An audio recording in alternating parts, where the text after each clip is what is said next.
Votre avis sur ce qu'on a marqué, est-ce que Messi, aujourd'hui, avec cette Coupe du Monde, est le meilleur de tous les temps? Est-ce qu'il est le meilleur de l'histoire ou pas, par rapport à ce qu'il a réalisé, par rapport à sa Coupe du Monde qui a été grandiose, par rapport au fait qu'à un moment donné, il ne faut même pas se fier qu'aux stats, et même si on se fie aux stats, il finit quand même une Coupe du Monde parce que Mbappé rend ça un petit peu, voilà, moins bien. Mais 7 buts dans une même Coupe du Monde, on est quand même sur quelque chose de stratosphérique aussi, côté Léo Messi. Yasser, on va commencer avec toi. Ce garçon qui joue dans ton club à l'heure actuelle, qui vient de gagner cette Coupe du Monde, est-ce que le débat est clos? Vous nous l'avez tous dit avant l'émission, je veux l'entendre de votre bouche. Est-ce que le débat est clos? Yasser. Déjà, point positif, tu as commencé par mon club. C'est la meilleure des nouvelles qu'on aurait pu avoir. Ah oui, oui. Parce qu'on en avait parlé en avant Coupe du Monde, on s'est dit comment ça va être compliqué les trois mentalement. Neymar c'est compliqué, Mbappé lui s'en fout, peu importe. Là il est malheureux, mais quand il arrive, il sera revanchard. Mais lui de toute façon il a tendance, il en a déjà une. Il en a déjà une et il a tendance à passer très rapidement à autre chose et psychologiquement. C'est pas quelqu'un qui va prendre vraiment, on l'a bien vu avec son penalty raté. Lui, personnellement, voilà. Ça s'est bien passé pour lui la compétition. Et avec son penalty raté à l'Euro, on a bien vu qu'après, ça l'a pas empêché après de faire une saison incroyable la saison suivante. Mais Messi, par contre, s'il avait perdu cette finale-là, ça aurait été très compliqué la fin de saison avec le PSG. Comment tu l'aurais vu mentalement? Donc c'est pas plus mal. C'est pas plus mal pour le PSG que Lionel Messi gagne cette Coupe du Monde. Et pour revenir sur ta deuxième question, j'en avais parlé en avant-match. Pour moi, il manquait juste ça. Il manquait juste ça. On en avait parlé avec Massi. Après, tu as certaines personnes peut-être en Argentine qui ont une perception peut-être différente, qui vont peut-être préférer Maradona aussi. Mais après, si tu prends sur la globalité, si tu prends sur les stats, sur les émotions aussi, après, ça va jouer sur peut-être le caractère, le charisme et que les gens préfèrent Maradona, notamment à ce moment-là en Argentine. Après, si vous me parlez de Ronaldo ou quoi que ce soit, il n'y en a plus de débat par contre là, sur Cristiano. Là, c'est même pas sur Cristiano, Yasser. Parce que Cristiano restera une immense légende du foot et sera l'un des plus grands. Maintenant, je pense que là, avec ce qu'il vient de réaliser, c'est pas que Cristiano, c'est Messi et les autres. Et les autres grosses légendes. Si tu veux faire la comparaison, lui, en plus, Cristiano, quand il a gagné l'Euro, il était pas sur le terrain. Enfin, je veux dire, il a joué 20 minutes, 15 minutes. Il a eu quand même un gros apport aussi. Sinon il serait pas passé la phase des poules. Parce que la phase de poule, il a été meilleur. C'est lui qui a marqué quasiment tous les buts en phase de poule. Donc effectivement, oui. Mais pour revenir sur le débat initial, oui, il a fermé le livre, c'est le meilleur joueur de l'histoire. Effectivement, il a tout gagné. Comme Di Maria qui a tout gagné. Bon, après, sans le Ballon d'Or, et il n'a pas gagné le Ballon d'Or, mais il a une carrière aussi incroyable et monstrueuse aussi. Donc ouais, effectivement, pour répondre à la question, le meilleur de l'histoire, pour moi, oui. Abdel, est-ce que ça y est, on peut le dire officiellement, avec la Coupe du Monde dans ses bras? Celle qu'il bercera chez lui à côté de ses 3 enfants comme un 4e bébé. Léo Messi vient, ça y est, prendre la Coupe du Monde et en étant, parce qu'il faut le dire, à 35 ans, un acteur majoritaire c'est pas pour le chambrer, hein. Même si tu peux penser que je vais chambrer. Non. Mais c'est combien de pénaltys? Alors, c'est une vraie question. C'est une vraie question. 4 pénaltys. 4 sur 4 ou 5? 4 sur 7 buts, c'est ça? Voilà. Il y a un sur celui-là, le but contre le Mexique. Il y a le but contre l'Australie qui est dans le jeu, il y a le but contre le Mexique. Après, il faut les mettre. L'Arabie Saoudite, il y a le but contre l'Arabie Saoudite. Après, il faut les mettre. En penalty, et le but de ce soir qui n'est pas dans le jeu. Bien sûr qu'il faut les mettre, il faut demander à Harry Kane. Il faut demander à Kylian Mbappé qui lui aussi en met 2 aujourd'hui. C'est ses 2 seuls pénaltys. Qui s'est retrouvé dans le même contexte. Il en met 3 parce qu'avec les tirs au but. Abdel. Pour le titre meilleur de l'histoire, franchement, ça englobe beaucoup de choses, mais en tout cas, le meilleur de l'histoire moderne, pour moi, sans aucun doute, dans le sens où il a remporté tout ce qu'il pouvait remporter, que ce soit en club ou en sélection. Et ce qui fait que c'est encore plus beau, c'est que sur sa dernière potentiellement compétition internationale avec l'Argentine, ils viennent remporter ce titre. Il restera la Copa, je pense. Non, mais il a déjà gagné, mais il jouera la prochaine Copa, je pense. Mais potentiellement, voilà, c'est quand même assez anecdotique pour moi. Déjà pour Messi, de jouer dans un club détenu par les Qataris, d'aller gagner au Qatar. On pensait vraiment que c'était un truc qui allait faire parler au final. Il arrive totalement à s'imprégner dans cette Coupe du Monde. Et franchement, comme ça a été dit, ça a été un acteur majeur. Là où potentiellement dans les autres compétitions, il a toujours été sauvé dans les grands moments par le gong, par certains de ses coéquipiers, notamment Di Maria dont on a parlé tout à l'heure. Là, la stat dont raffole Yasser, c'est qu'il a marqué au moins un but des huitièmes jusqu'en finale. Donc elle est super importante. Donc déjà, ça fait que c'est quelque chose d'historique. Il a battu aussi le record de match de Lothar Matthäus, comme on l'a dit tout à l'heure. Il a 26 matchs. Donc voilà, ça montre encore que au lieu d'être bon uniquement sur le terrain, il a aussi continué à battre des records un peu personnels et aussi historiques. Et 36 ans après, quand tu es l'icône de ton pays, que tu as montré aussi une force de caractère très importante, très impressionnante. Pour moi, tu ne peux être que le meilleur joueur de l'histoire moderne parce que Messi, on l'a beaucoup vu, ça n'a jamais été un mec qui râle, mais ça n'a jamais été un mec qui… Et tu l'as vu sur cette Coupe du Monde, notamment avec Rigor, avec les arbitres. Justement, il a montré énormément de personnalité. C'est ça qu'aiment les Argentins. C'est ça, et parce qu'en général, on voit qu'en Argentine, voilà, on se dit, ah, on joue pour Messi, des fois on est un peu crispé et tout. Lui, en montrant l'exemple, et ben au final, les joueurs se sont galvanisés autour de lui. Et c'est ça aussi qu'on attend d'un grand joueur qui a marqué l'histoire, de potentiellement être un leader, mais pas un leader que par le football, parce que c'est un génie ce mec-là, mais d'être un génie aussi, d'avoir le brassard de capitaine, leader, pas techniquement, mais leader par l'exemple. Et moi, j'aime beaucoup, parce que comme je le dis, j'ai pas honte de le dire, Messi a toujours fait des choses extraordinaires, mais pour moi, il était tellement au-dessus du lot que les choses anormales qu'il faisait, ça les rendait entre guillemets normales. Mais là, sur les 2 derniers matchs de Coupe du Monde, clairement, moi, il m'a mis d'accord dans le sens où je l'ai vu peser sur le jeu, je l'ai vu en forme physiquement, faire des décalages, frapper, avoir une force de caractère. Je le répète, mais pour moi, c'est ce qui caractérise la compétition de Lionel Messi cette année. Et franchement, là, il est avec le trophée dans les mains. Juste regarde, je te coupe. Je regarde la chiquette de l'émir. Il lui a dit maintenant, t'as gagné la Coupe du Monde, maintenant tu vas prolonger de 5 ans. Elle est incroyable. Elle est incroyable. Messi qui est actuellement en train de porter. Pour finir mon propos, voilà, Messi qui lève cette Coupe du Monde et c'est pas volé. C'est pas volé du tout. Il le mérite pour tout ce qu'il a fait dans l'histoire du football. Il a réinventé, je pense, ce sport. Il a été dans un duel pendant des années avec Cristiano Ronaldo. Malheureusement, on va dire que Cristiano Ronaldo a eu sa compétition qui est aussi la Ligue des Champions. Et en sélection, Messi a tout rapporté. En plus de ça, c'est sa 2e finale. C'est pas non plus sa première. Il a eu des expériences en sélection qui ont été un peu compliquées. Et au final, dans le money time, comme on dit au basket, eh ben, il arrive à la choper. Et ce soir, il est quand même à 3 buts en comptant le penalty. Donc, il a montré énormément de belles choses. Et oui, clairement, Messi, meilleur joueur de l'histoire moderne. Après, chacun sa sensibilité. On n'enlève en rien ceux qui aiment d'autres profils.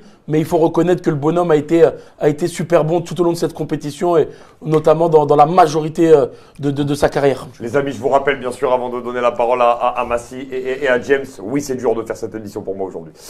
Les amis, évidemment, l'application OneFootball qu'on vous propose de télécharger, hein, évidemment on est en partenariat avec l'application OneFootball. Les amis, justement, qu'est-ce que c'est que OneFootball? OneFootball, c'est l'application justement qui permet de tout suivre sur le football. Vous pouvez aller suivre toutes les nouveautés, toutes les actualités, tous les matchs en live commentés, actualités de chaque club, de chaque sélection, évidemment, tous les matchs diffusés aussi en intégralité et en exclusivité des fois sur cette plateforme. Il y a plein de matchs qui diffusent, notamment il y a 2 ans, ils avaient diffusé la Coupe d'Allemagne, plein de matchs amicaux, surtout en ce moment en période de reprise des clubs. Donc les amis, vous allez dans le lien de l'application, il y a plein de nouveautés aussi comme des quiz, etc. On arrive en période de transfert, il y a toutes les infos. Même si vous avez d'autres applis, prenez celle-là. En plus, elle est totalement gratuite. Vous avez juste à appuyer sur le lien qu'on vous a mis dans la description et vous la téléchargez.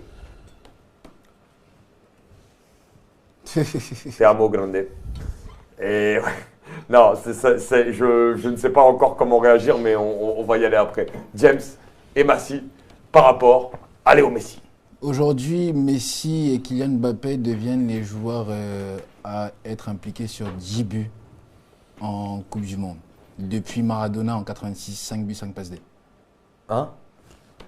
À être impliqués ils sont impliqués Messi les 2 sur 10 et buts. Kylian Mbappé sont les seuls joueurs à être impliqués. Oui, oui. 7 buts, 3 passes D, 8 buts, 2 passes D. 5 et 8 et 2, effectivement. Donc, j'ai même pas les mots parce que c'est exceptionnel. Moi, on retient les buts, on va te parler des pénaltys, mais c'est pas le joueur qui sait juste marquer des buts. Je pense que tout le monde aujourd'hui va se rappeler de la légendaire parce qu'il a fait contre les Pays-Bas. Elle est digne d'un but. Oui. Elle est digne d'un but. Elle est digne d'un but. C'est un joueur à qui on a tellement reproché ce manque de leadership.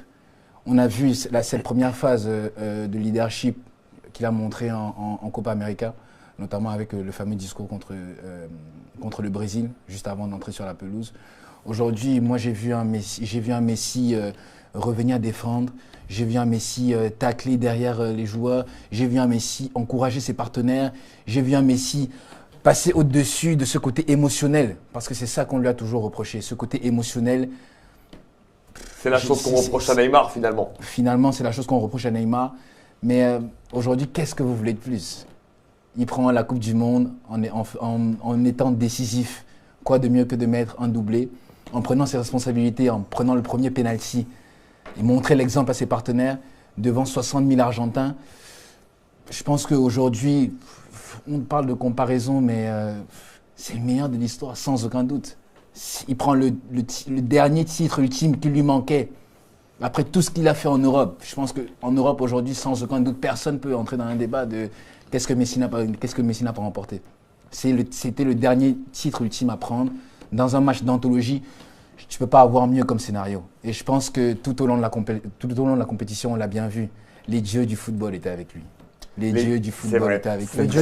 Il y a beaucoup de... Et je pense que on ne s'en rend pas compte parce que là, ça vient de se terminer. Il y a Deschamps qui a donné un bon coup de main aussi à... Bien sûr. Bien sûr. Mais on ne s'en rend pas compte parce que là, ça vient de se terminer. Je pense que dans 1 mois, dans 2 mois, dans 6 mois, dans 10 mois, j'aimerais bien qu'on s'asseye et qu'on revoie les 6 matchs de l'Argentine. Les 7 matchs de l'Argentine, pardon. Enfin, c'est pas Deschamps qui a dit à Colomboigny de le tirer sur Martinez. Et qu'on se rende compte à chaque fois quel rôle il a eu à avoir dans ces matchs. Et le dénouement de la finale, surtout parce que ça finit vraiment par Abdel, la goutte d'eau, vraiment le point d'or. Et c'est pour ça que je dis, c'est pour ça que je dis les dieux du football, on parle aujourd'hui, parce que c'est le scénario parfait jusqu'au bout du bout. Tu vois, moi, j'aurais été déçu que l'Argentine remporte le match 2-0, comme on l'a vu. Enfin, j'aurais été déçu. La France a monté une force de caractère, mais c'est après cette égalisation de la France que j'attendais aussi l'Argentine, que j'attendais le capitaine. Et le capitaine a répondu aujourd'hui. Le capitaine a répondu aujourd'hui. Ce qui se passe est exceptionnel. On le voit, on a tellement d'actions d'anthologie de Messi qu'on va retenir sur cette Coupe du Monde. La passe, comme je l'ai dit, contre les Pays-Bas, l'action sur Guardiola pour la donner à Alvarez, le penalty contre les Pays-Bas, le but contre le Mexique qui commence qui redonne ce souffle à son pays pour la qualification. Tellement de scénarios que dans 10 ans, quand on va revoir cette Coupe du Monde, vraiment, il n'y a rien à dire. All time, The Last Dance. Enfin, le scénario est iconique. Iconique. Et tu fais très bien de le dire, mon ami James. Les amis, merci d'être avec nous. Toujours 280 personnes avec nous sur le chat. Mettez les pouces, c'est très important. Les pouces bleus, là où vous voyez marqué 126, les amis, vous bombardez les pouces. Parce que plus vous allez mettre de pouces, plus YouTube va nous mettre en avant. Donc je vous demande gentiment, les amis, vraiment, mettez les pouces. C'est très très important pour nous. Là où vous voyez 126, bombardez les pouces bleus. Vraiment, c'est très important pour nous. Massi, on va t'écouter sur Messi. Bien sûr, donc tu vas me donner ton ressenti. Est-ce que ça y est, avec cette Coupe du Monde, Messi est tout en haut, de l'histoire du foot? Déjà, Messi, avant cette victoire en Coupe du Monde, était déjà tout là-haut. Comme le dit souvent Abdel, là, il a mis le tampon. J'aime bien dire cette expression-là. Là, il a mis le tampon. Non seulement il est en haut, tout en haut, devant tout le monde, et en plus, il est irrattrapable. Quoi qu'il arrive, personne ne pourra gagner 7 voire 8 ballons d'or, une Coupe du Monde, je ne sais combien de Ligue des Champions marquées. Kylian Mbappé. Non, il est trop tard, là, les ballons d'or, c'est trop tard. C'est pas il en avait déjà gagné 4 à 23 ans. Après, mais si on a d'autres là, il aura peut-être quelle concurrence il aura. Il en avait gagné 4 à 23 ans. Oui, mais s'il en gagne 8 d'affilée.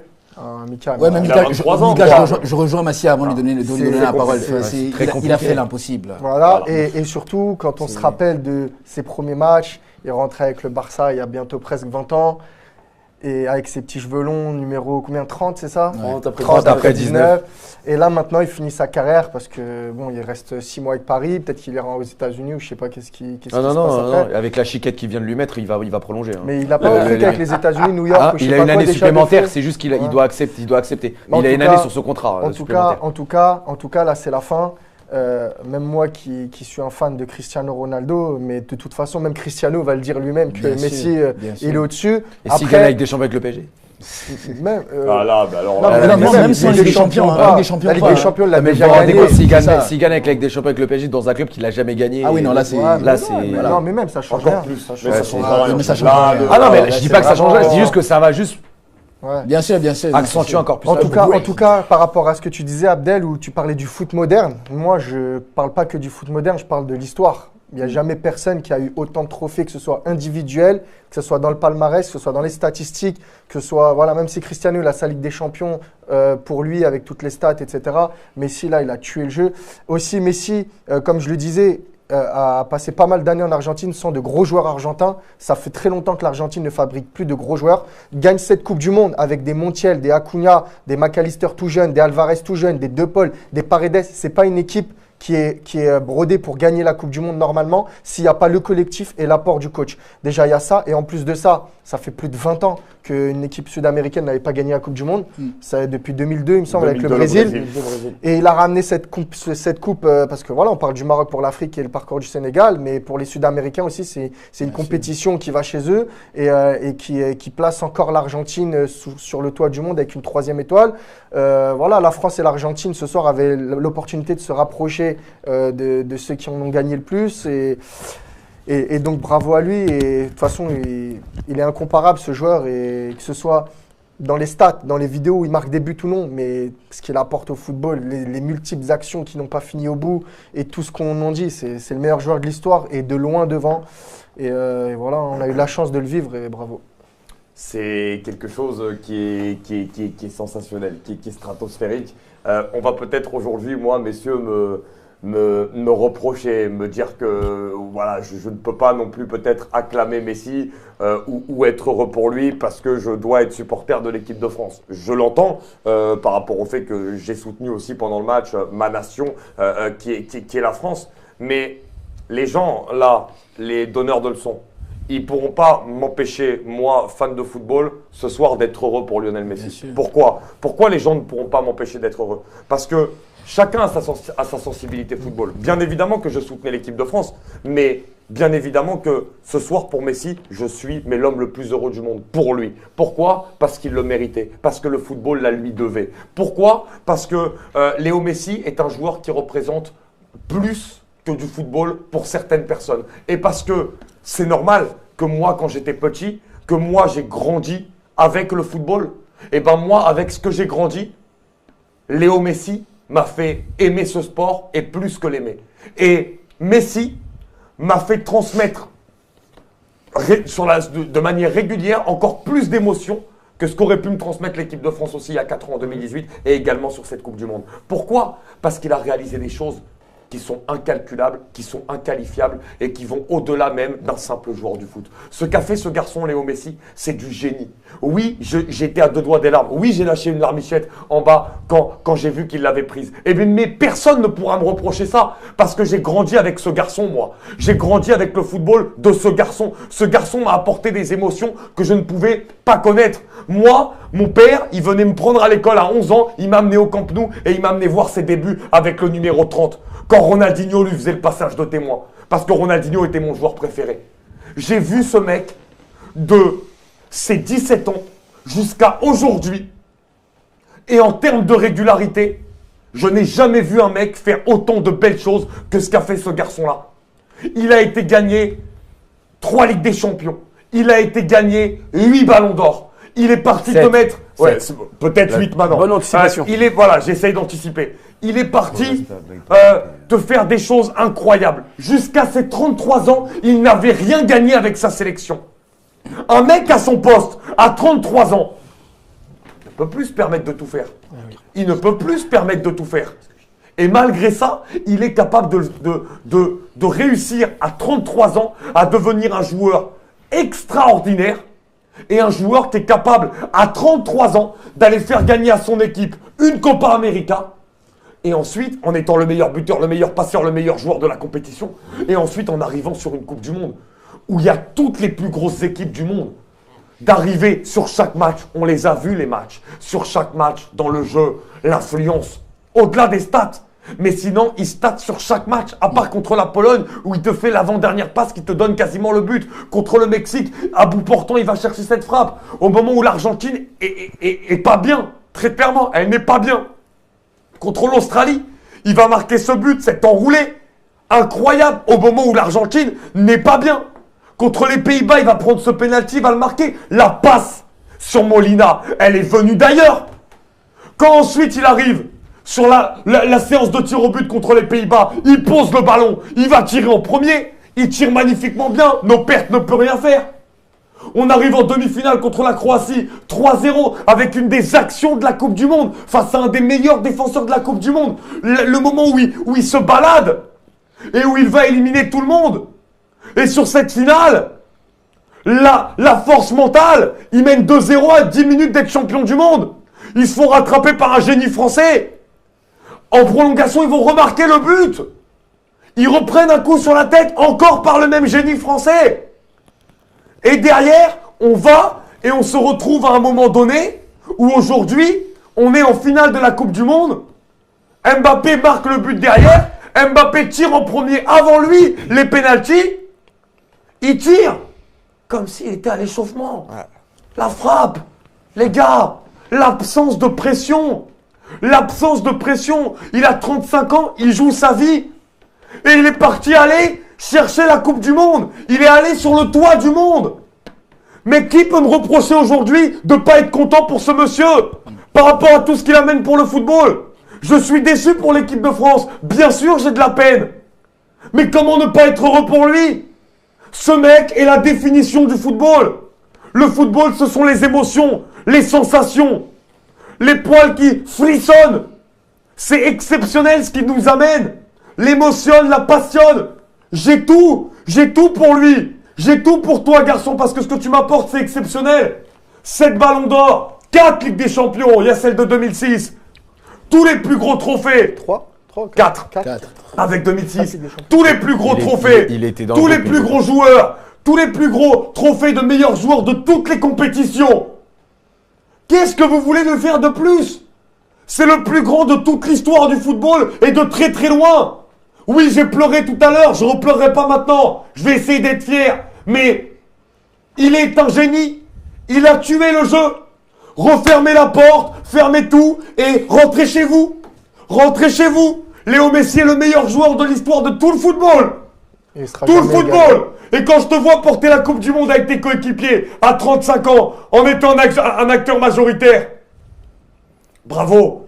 Bravo et merci.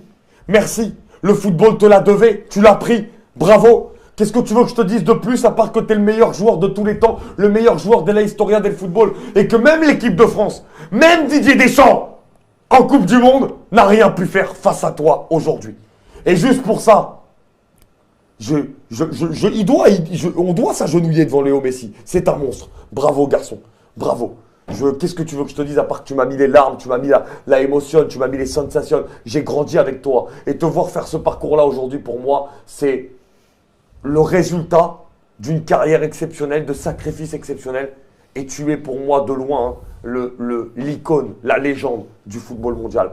Si je gagne bien ma vie plus tard, je mettrai une statue à l'entrée de ma maison de toi. Et je te le dis, c'est très très vrai, je le ferai. Voilà, si je gagne beaucoup d'argent, parce qu'il faut beaucoup d'argent pour mettre une statue. Mais franchement, je te le dis, je vivrai avec une statue de Léo Messi devant chez moi. Parce que ce mec-là m'a apporté en termes d'émotion sur 20 ans de carrière sans s'arrêter, ce que personne ne m'apportera, je pense encore, dans ce football. Même s'il y a un petit qui est bien parti pour m'apporter de belles émotions aussi.